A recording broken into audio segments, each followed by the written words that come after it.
Hello, I'm Elizabeth Howell from ACT Government in the Environment Planning and Sustainable Development Directorate. So our directorate's just had sort of overarching carriage of the new housing strategy that's been released. So I'll talk a little bit more about that Minister Berry already mentioned today. Sorry, I do have a quiet voice, so I hope I can be heard all right.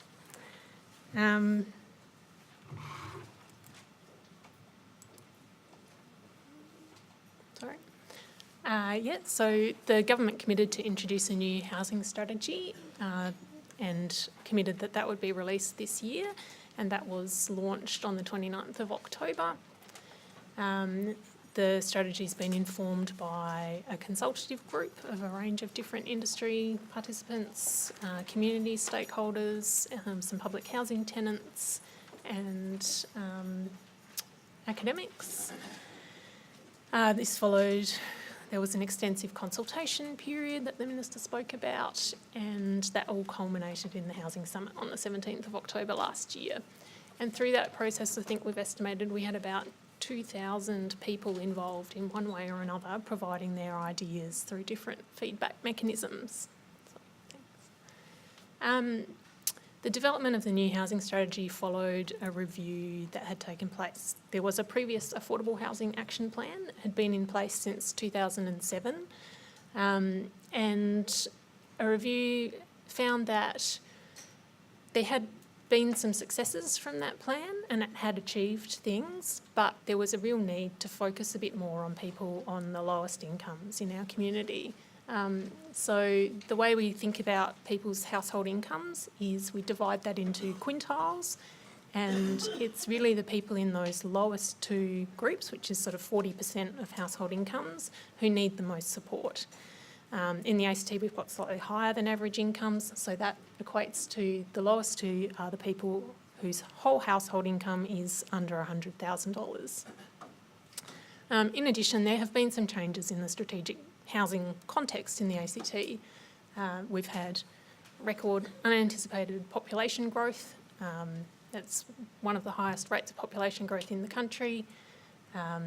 There's a diminishing amount of free land left available in the ACT that hasn't been developed, so we're moving more and more towards infill developments in urban areas and a greater type of densification of dwellings, more townhouses, terraces, apartment dwellings, that sort of thing. And we have seen these significant affordability challenges for people on lower incomes. So to put the housing strategy into a broader government policy context as well, we have a number of sort of government policy objectives and levers that interact with housing. So one of those is the government's land release program, which is established looking over the next 4 years, what land might be released in what different suburbs by the government. There's this housing strategy. There's also public housing policy and that social housing stock that Housing ACT manage. There is national funding that's been provided through the National Housing and Homelessness Agreement, which provides support particularly for homelessness services in the ACT. There are some changes being made to Residential Tenancies Acts, which Minister Ramsey has carriage of at the moment. So some legislation was recently introduced into the ACT Assembly to look at what sort of reforms might better support tenants. So I know someone mentioned today security of tenure, and that's one of the issues that's been discussed as part of those reforms. Minister Gentleman led a project of housing choices, which looked at what housing types people needed. So was there a missing middle of sort of medium density housing? There might be some freestanding homes and then multi-unit apartments, but there's a bit of a lack perhaps of terrace and townhouses and that sort of development. So how can we encourage more of that type of development? That also feeds into a refresh that's happening this year of the ACT planning strategy. So looking at things like that mix of urban densification and infill as opposed to single residential dwellings, and how we better use all the land that's available in the ACT to deliver housing that suits a lot of different people's needs. And there's also the climate change strategy and the transport strategy, which are also related to housing. Thank you. And the consultation that we heard through that long period last year and leading into the Housing Summit identified that there were lots of different complexities in the housing market and interrelationships. We knew that we had to look at housing that was suitable for people on low incomes, but one of the top issues that was identified through the consultation was also planning and development, to make sure that we had a housing supply that suited people in... Sorry, I'm very sorry. No, that's all right. So planning and development concerns, and that's led to the development of our 5 goals. So that the first goal has become the need to supply an equitable, diverse and sustainable supply of housing that meets the needs of all people in Canberra, regardless of what their needs might be. And then we have some goals that specifically help address affordability. So reducing homelessness, strengthening social housing and increasing the supply of affordable accommodation, whether that's rental or for purchase. And then there's a number of themes that cut across those goals.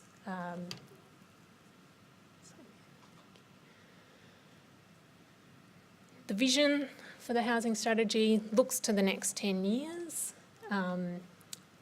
and commits that the housing strategy will encourage and promote a housing market that meets the diverse and changing needs of the Canberra community and enables a sustainable supply of housing for individuals and families at all income levels.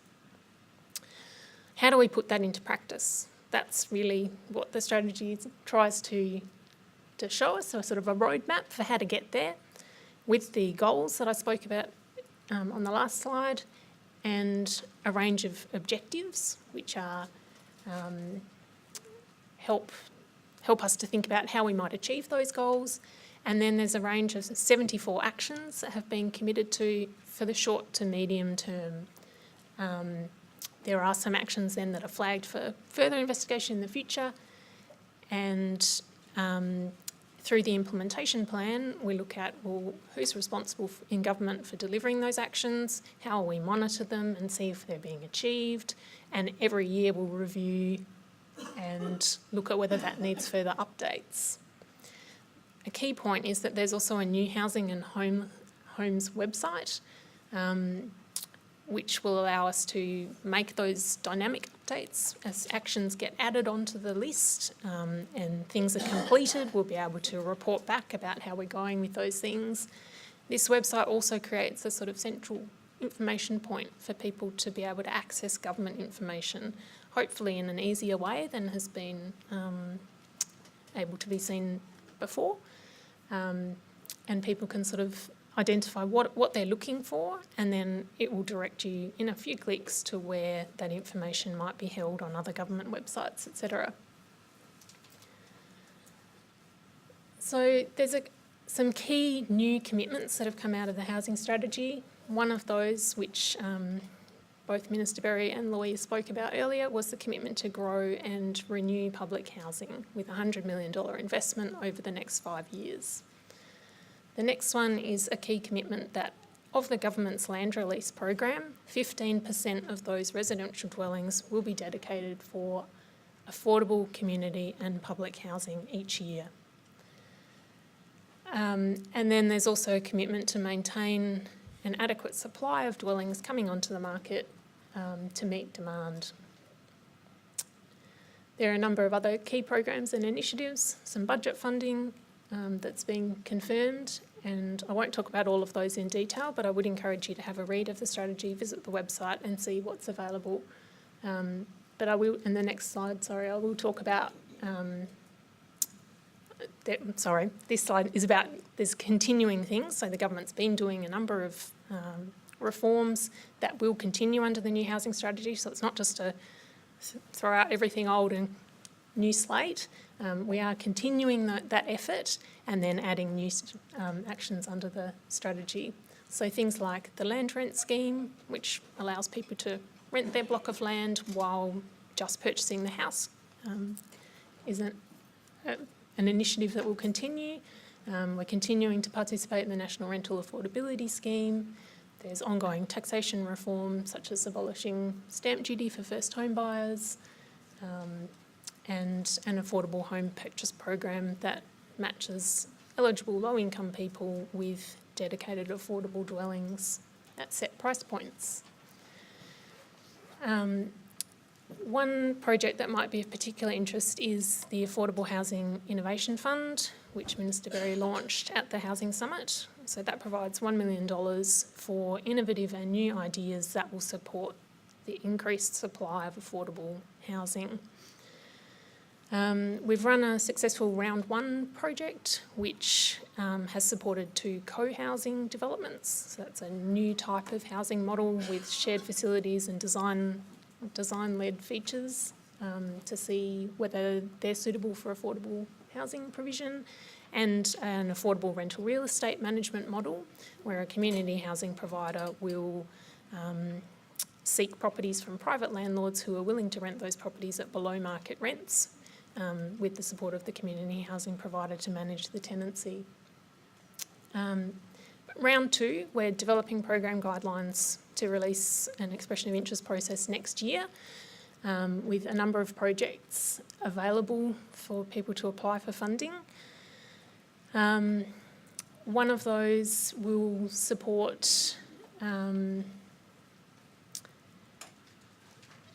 projects that will specifically increase the supply of affordable accommodation for people with disability. So there's $125,000 in that fund. It could potentially, there's no limit on the size of the funding application within that envelope, so it could fund one big project or it could fund a number of smaller projects. And we're really looking for people to come to us with their innovative ideas of, this is something that I want to do that I can't find a current way to deliver, but we think it would actually really help provide a new model of accommodation for people with disability. And then one of the others is a home sharing model. So there's $220,000 available to support a provider who's willing to establish a home sharing model where somebody who might have a house with a spare room is willing to rent that out at an affordable rate to a sort of lower income tenant who might be willing to provide some in-home help, non-personal care type tasks like shopping and cooking and gardening and that sort of thing. So very happy to talk to people more about those opportunities at the questions or at the cafe session later this afternoon. And one other thing, sorry, I just did want to say, which wasn't in my presentation but has come up in the discussions today, was people were talking about the lack of accessible accommodation, not necessarily through the SDA program, but just in general. And so at a national level, the Building Ministers Forum are looking at potential minimum accessibility standards for new housing and codes that they might, or standards they might put into the National Construction Code. And the Australian Building Codes Board is currently running a consultation process which closes on the 30th of November. And they are seeking information about the availability or lack of accessible housing, the kinds of features that are most needed across the housing stock, and unmet demand for accessible housing. So the more information that you might have that you could provide to that review, I think that will build as strong a case as possible to try and put in place some more of those minimum accessibility standards into the building code. So, thank you.